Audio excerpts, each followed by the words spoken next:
What's up, SE Nation? So, when I started this podcast, my website, everything, back in 2018, there was pretty much no information out there about sales engineering. So, I decided right now, it seems that there's a lot of stuff out there, and I'm going on YouTube right now, and I'm searching sales engineering. I'm going to see what videos are out there and share with you my thoughts about them. So, I watched some videos, not all of them, but let's see. Let's see what Alex Isidro has to say about sales engineering. How to be a sales engineer and what is a sales engineer. So let's check it out.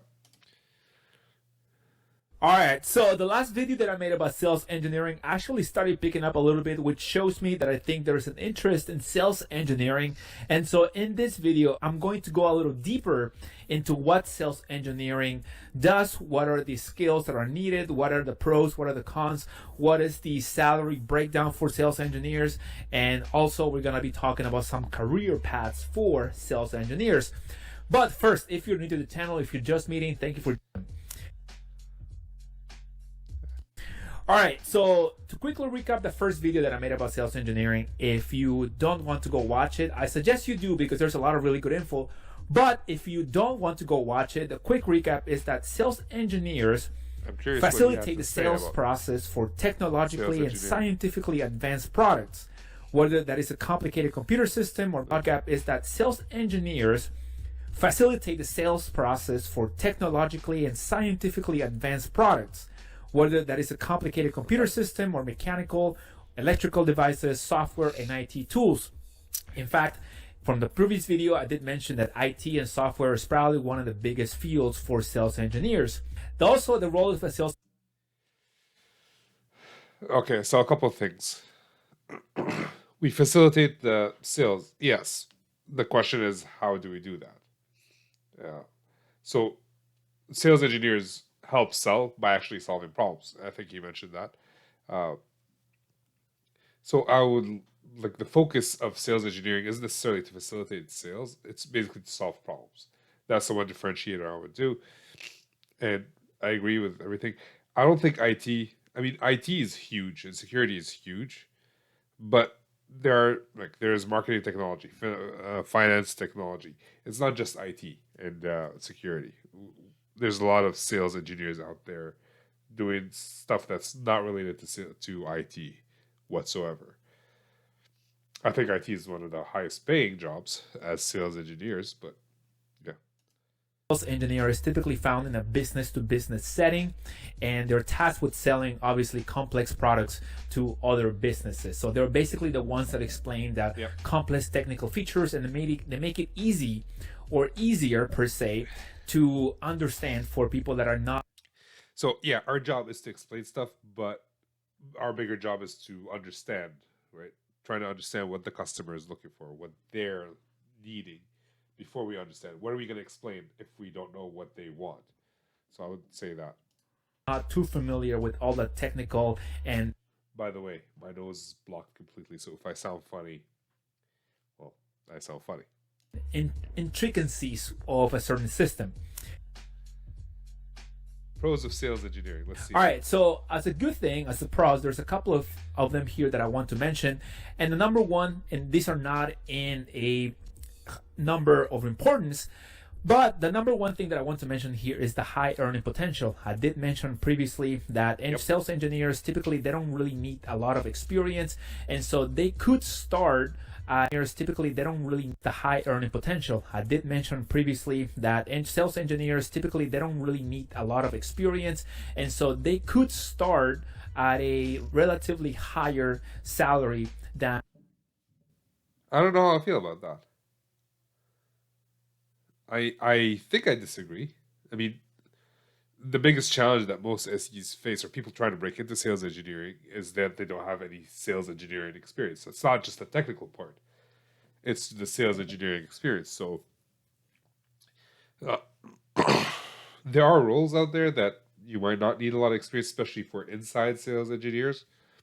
But those generally don't make as like it could be between 70 and 110K for inside sales engineers, and that's US. Let's keep going. and other engineers that just go and do engineering work on a yearly salary.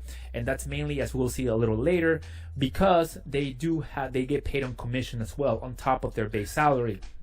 So that actually gives sales engineers a little boost in the earning potential.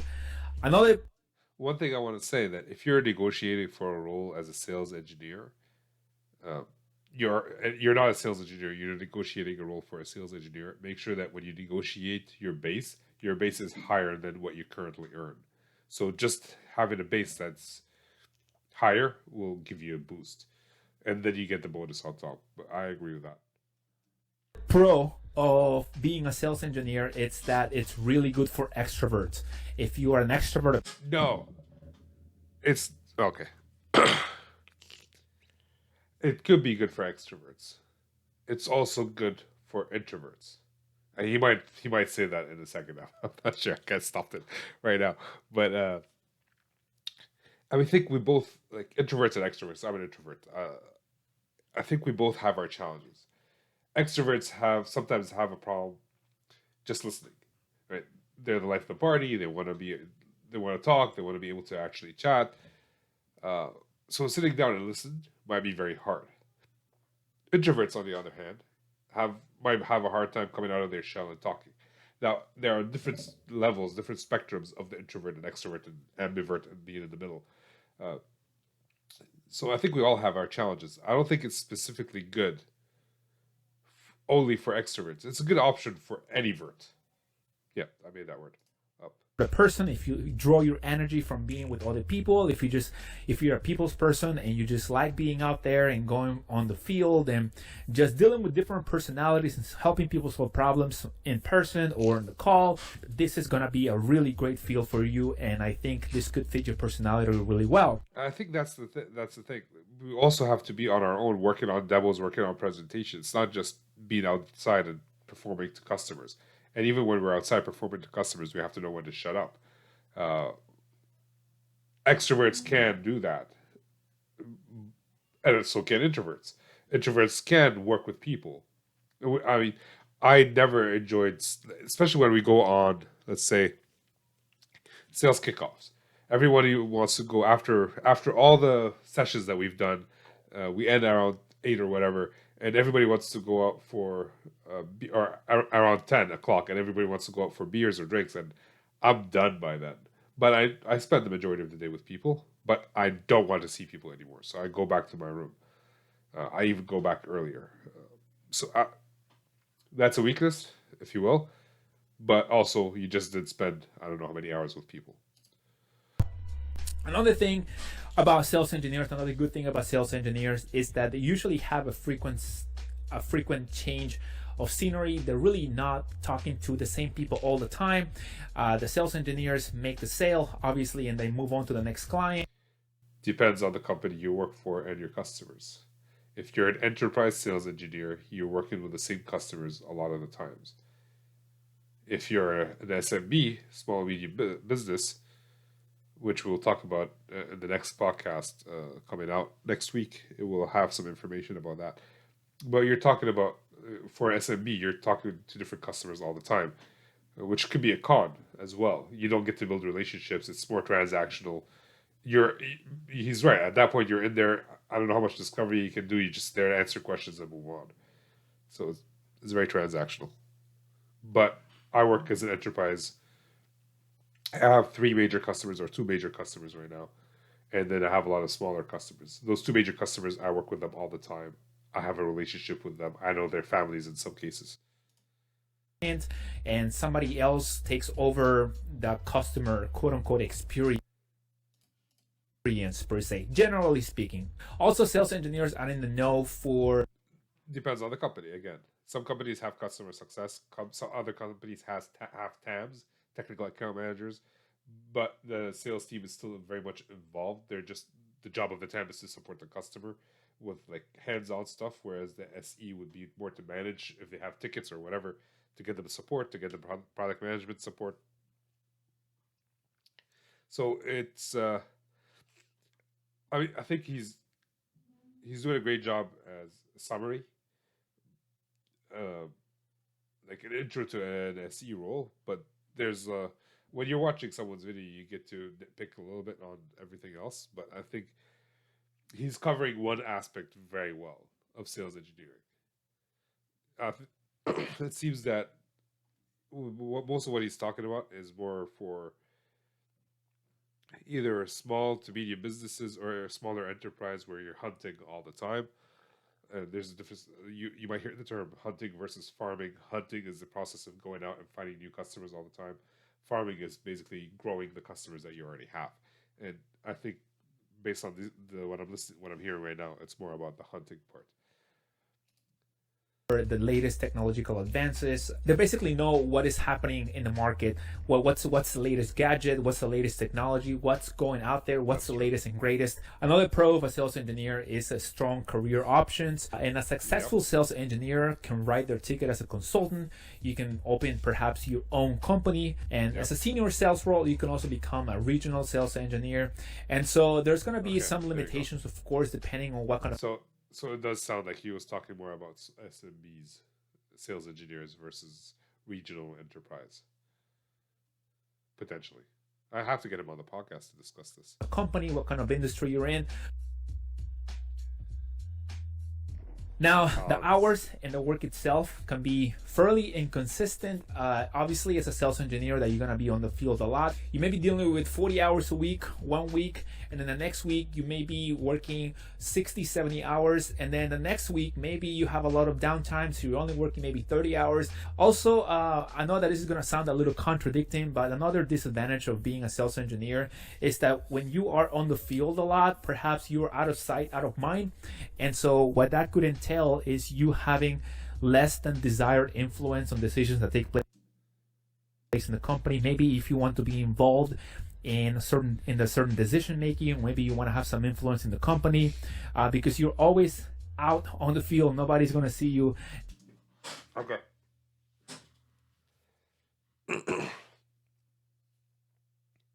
A couple of different things about the timing. Some weeks you're working 40 hours, some weeks you're working 60 hours. Some weeks you're working 30. The thing about sales engineering, it's very flexible, and you can be in control of your time if you know how to do it well. I've never had to work 60-hour weeks, mainly because I manage my time properly, and I say no. Like, if a salesperson is asking me to jump on an unqualified lead, I say no. If I'm busy, if I have time, like it's one of those weeks where I'm working 30 hours. If I have time, I'll jump on the call. I'll learn. It doesn't really matter. But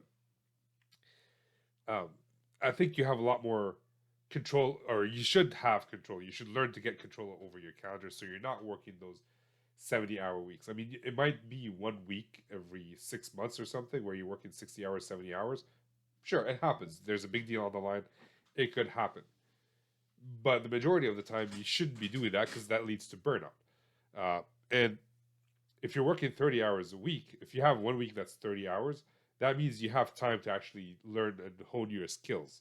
So maybe it's less time working with customers, but doesn't mean you're not working. It just means you're practicing your craft.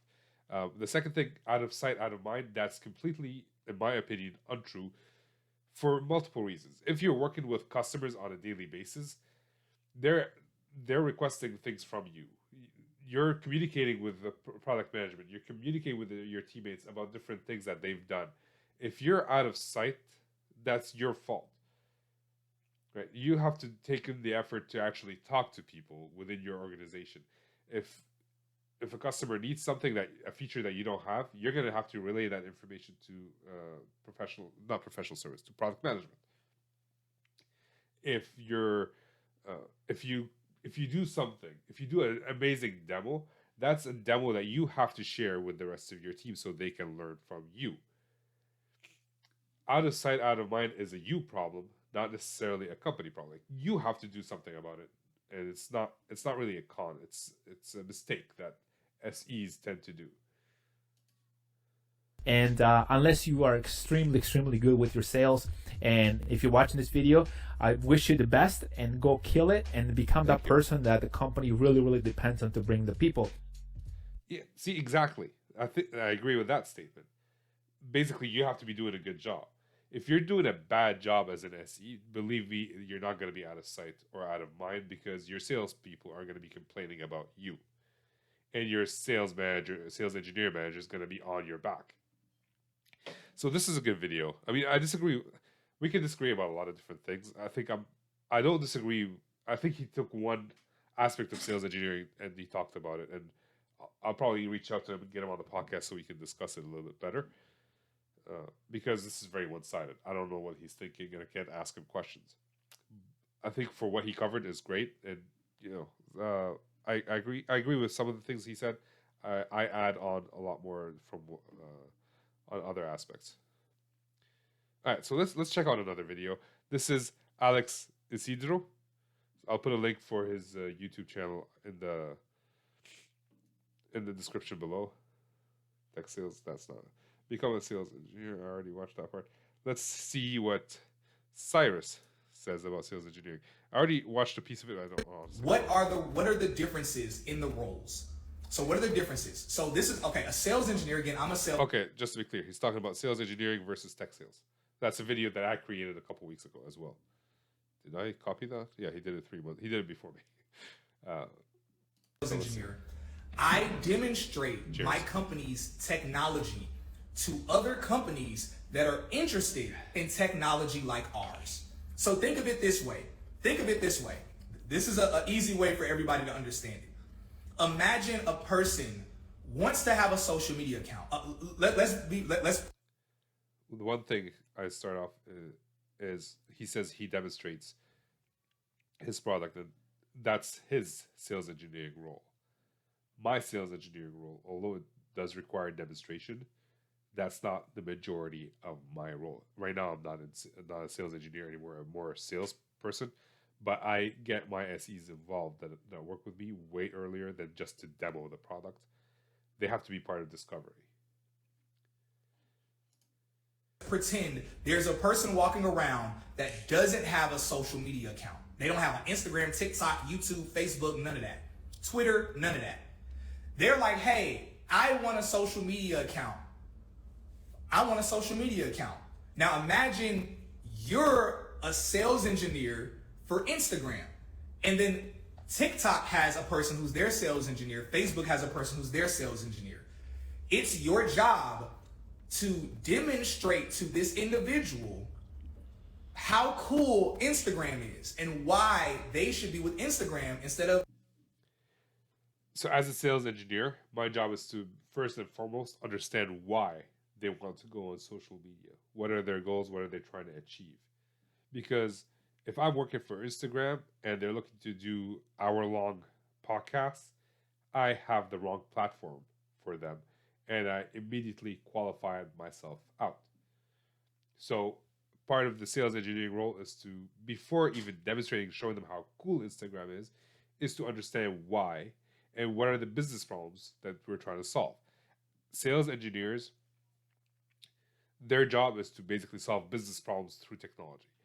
If we don't understand what the business problem is, the technology doesn't matter. Because I could show them the coolest technology ever, but it doesn't solve their business problem, they're not going to buy. And we just wasted everybody's time.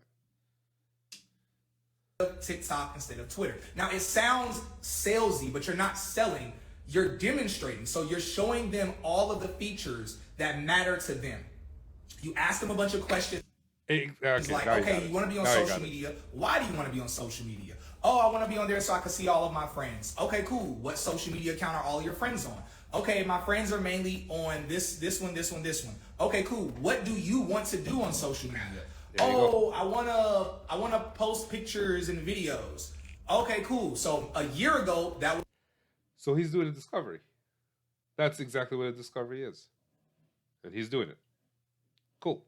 To mark Twitter off the list. Okay, so not Twitter. All right, okay, cool. You can post pictures and videos on Instagram. What else would you like to do? Oh yeah, I would like to. There's one role. It's for a value-added reseller who would probably sell all of those products. They would.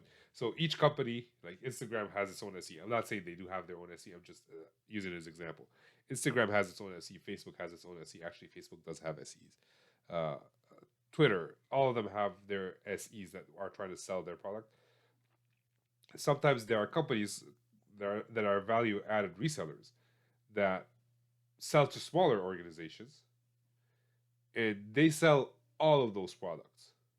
So there's a channel SE that works for Instagram, channel SE that works for Facebook, who who then enables the value added reseller sales engineer to go out and sell stuff. I think I have a video about that. I'll post it somewhere. Uh, Kyle MacArthur adds a lot of value there as well. To go live and bring people on as guests. Okay, yeah, Instagram, we're probably the best platform for that. You know, okay, but YouTube said they can do it too, and they can do it at a better price than you. Okay, well, as a sales engineer, I don't talk pricing because I don't know the prices. I just demonstrate the product. Good sales engineers know the prices. Uh, Good sales engineers don't talk money, but they talk value. So throughout our discovery process, our demo, our proof of value, we are highlighting the value that our product brings. And we have to highlight the value that's higher than our competitors. And then if our price is a bit higher, it's okay because they would make that money back. If our if our if we don't show a higher value and our prices are higher, we're going to lose the deal. So I demonstrate a product, and it's not a back and forth between you and the customer. So I'm giving a bad example. It's not a back and forth. It's more like you ask questions, you take a lot of notes, and then you have like 2 days to prepare a demo, a really cool demo. Yeah, so that's a discovery.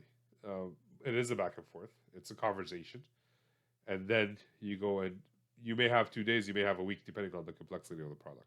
Of your company's product and technology, and really wow that person.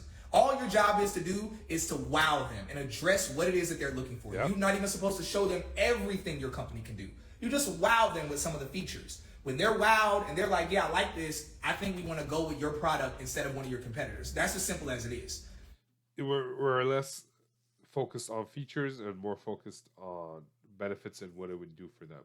So when you're showing something to a customer, always ask yourself, so what? I'm showing you this feature. So what? What does it do? Well, it does this. So what? You just follow that down that rabbit hole. And when it's all said and done, when you get all to all the so what's, Bill Bell, they've added, who cares? Like, am I talking to the right person, basically? So that steps into the next realm. So again, as sales engineer, I don't sell anything. I demonstrate my company's technology. I don't. So we are selling our company's technology. I mean, we are showing our product in the best light possible. That is selling, right? Again, we're talking about semantics here. I think we're part of the sales team. We're sales engineers, so we are selling. We're not asking for the purchase order, but we're doing everything in our power to show that our product is better than somebody else's, and that is selling. I don't even know if a customer is going to buy or not. I'm not. Depending on the type of SE. If you're working for enterprise, you probably know. If you're working with larger customers, you probably have an idea. If you're an SMB, which I think Cyrus is, you're jumping from one customer to the next, to the next, to the next, to the next. Yeah, you won't know who's buying and who's not, which kind of sucks because you're putting in the effort. You want to know if there's fruit to your labor, right? And how do you know if you did something well or not? Well, the best way to know is if they buy, right? Obviously, they can buy despite of you, not because of you, but still, like, if they're all not buying, what you're doing wrong. A part of that call or conversation. I demo the technology, and half the time I might never see the customer again. No, not even half. Most of the time, I never see the customer again. I just find out later on if they bought it or not, and I do get extra pay on top of that if they end up buying. But my career doesn't make or break on if the customer buys. My career is make or break if I know how to demonstrate the product properly, and if I can answer technical questions. That's where being a sales engineer gets complicated. I'm required to be an expert of all of my company's technology, which I get trained in knowing. That depends on the company as well. If the company has one or two products, then sure, you can be an expert in everything. If your company is like VMware that they have 1 million products, they have their core SE team that is a generalist and everything, so we don't know everything, or they don't know everything. And they have specialists behind them, and even the specialists wouldn't know everything about a product. All right, let's watch one more video from somebody else.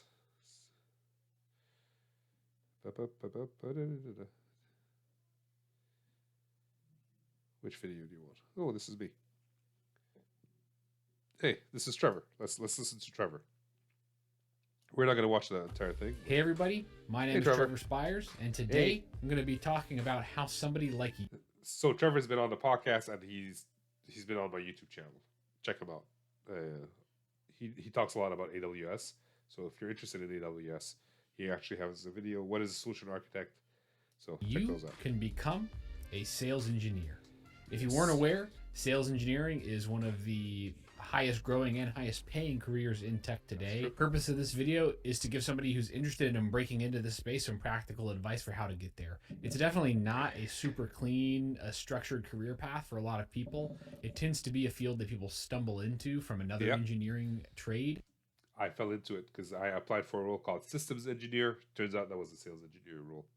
And my hope is to share with you some things that work for me and some trends that I've seen in the industry for people who have moved into the role and been successful. All right, let's get started. All right, who needs sales engineers? What type of companies? Like the number of companies and the type of companies that need sales engineers actually blows my mind. Pretty much. I would summarize it by saying any company that has a little bit of a complicated product, right? Where the salesperson wouldn't be able to answer all the technical questions. So if you're working for a startup as an engineer and they keep bringing you in to do demos, you're a sales engineer, and you should try to switch to a sales engineer and get a better salary out of it. Any tech company selling in a B2B way needs sales engineers, but even some B2C companies are starting to hire sales engineers. I was surprised to learn that Guitar Center and a lot of big music vendors actually now hire sales engineers to help their customers understand the technical aspects of different instruments and products. It's pretty cool. So I personally have an emphasis on IT and IT infrastructure. That's my background. But the list and the kind of logos I have listed here are absolutely in no way the only options out there. From tech, like hard tech, hardware. I mentioned earlier value-added reseller. There's also consulting companies like Accenture that sell almost everything. And they have a lot of SEs too, but they don't have their own product. I think that's the big point I'm trying to make. Vendors, software vendors, there's a lot, or in them, and become a technical expert in something before somebody will trust you to sell that thing as a technical expert, right? So I've got some sample careers listed here. Maybe you're a security practitioner, an IT manager, a software developer, an infrastructure engineer, right? You found yourself into a technical engineering School role. teachers That's now, awesome. And hotel managers. You have a few options, right? You could continue working up that career path. It's much more an difficult infrastructure for engineer, maybe entering become an sales in architect, the IT world. software. I'll just repeat that. It's much more difficult as a teacher to enter the IT world as a sales engineer because it's very technical. You can end up selling like in marketing technology or fintech, anything that's a little bit less technical. You don't have to have that background, but if you're looking to break into Dell, some of the companies that he mentioned earlier, maybe not Salesforce. Salesforce, you can do some certifications, but like AWS or Cisco, Google, you're gonna have to have some technical experience in IT. For security, it's CISOs. For IT managers, maybe you want to be a CIO or CTO one day. And you can do that within a corporate environment, working for like a normal enterprise that isn't really selling a technology product per se, that needs sales engineers. However, if you want to get into sales, what's really important is to build a foundation, right? So to spend some amount of time, usually a few years. If you're watching this, you may already be there. You may already have that foundation built, or you may need to work on building that foundation. But somewhere, and I know this is a big range, but somewhere I would say between 3 and 10 years building domain expertise. For me, it was building an expertise as a network engineer.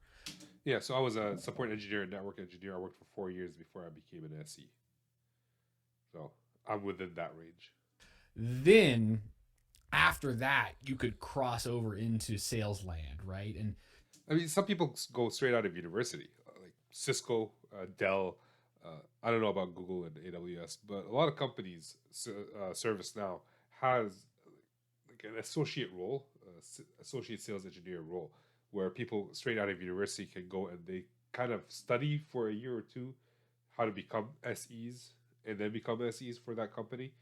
But you can do it straight out of university as well. That may be directly into a sales engineering role. It may also be. We're gonna go to All common right. strategies. I want to talk through some common paths that I see, and this I've seen this through myself, and also looking through LinkedIn. I looked at pretty much every SE that I'm connected to on LinkedIn, and many that I'm not connected to when I was building this list out, to find what are the common. So I had a podcast this week that was published on Monday with James Connor. I don't want to butcher his last name, but check out the podcast from last week. And he came from tech support, sales engineering. I did tech support, and I also did network design, which is more of a consulting role. So I kind of did these two. Yeah, these are great paths for a technical sales engineering role. There's a lot of companies that don't require this technology, right? Sometimes you're a software development and you move into a role that requires knowledge of APIs and that sort of thing. So this is by no means, from what I'm seeing. Oh, there you go, software engineering and architecture. Maybe it is. Complete list. Ways and the most common ways that somebody would get into a sales engineering role. So, first and foremost, in order to land that first sales engineering job, probably the number one path that I've seen and the path that I personally took is to get a job at a vendor or at a service provider. Basically, work in a technical role at a company that has sales engineers, right? For me, I got my break working at a company called VMware. I started out in their professional services team, and then after doing that for a few years, was able to transition to being a sales engineer. Now, yeah, I have a video about which companies to target. I think I have a video. I'll double check, but yeah, I mean, you have to either target the company that you work for. I tried to go within Alcatel-Lucent, but there weren't any SE jobs open. Also, I have to travel, which I didn't want. That didn't work, so I went to, the other option would be the vendor. I'll link that video. You can watch it. I want to hear what. I think that was a perfect path for me. And it's also a really common trend I've seen within VMware, but also within a lot of other big tech companies. It's very common to see somebody doing tech support or professional consulting services type of work, project-based implementation work, or even product management, technical account managers that are in accounts already. It's very common to see those people move from a technical role to a sales role without even leaving the company that they're at. It's easy, right? Because when you take this path, you go in and you get to build a lot of technical expertise on a certain product. And so there are large companies that allow this. Some smaller companies may not. Not that they don't allow. They might not have an SE team. From what I've seen, but large companies like VMware was one, Nokia was another one, Cisco, AWS. There's a lot of companies that do that. But if let's say you work for the Bank of I don't know, Bank of Canada, that's not even a bank. Some bank, our regional Bank of Canada, that's in Canada, obviously. You're not going to become an SE because within RBC because they don't have an SE team, but you can work. You can move and work with a vendor of RBC. You probably, if you work in IT, you probably work with VMware. You probably work with AWS. You can find a job there. This is a longer video. I'm not gonna go watch anymore. If you want to check out Trevor's channel, it's great. Check out Cyrus's channel. Tech is the New Black, and the first gentleman, I forgot his name, but I'll reach out to him and see if he wants to be on the podcast, and we can have these discussions. So that's it. And if you enjoyed this type of video, let me know. I will do more. I have no problem. If you have any videos that you want me to look at and critique and comment, maybe not critique, but comment, let me know. So that's it for me. Get back to work. Peace.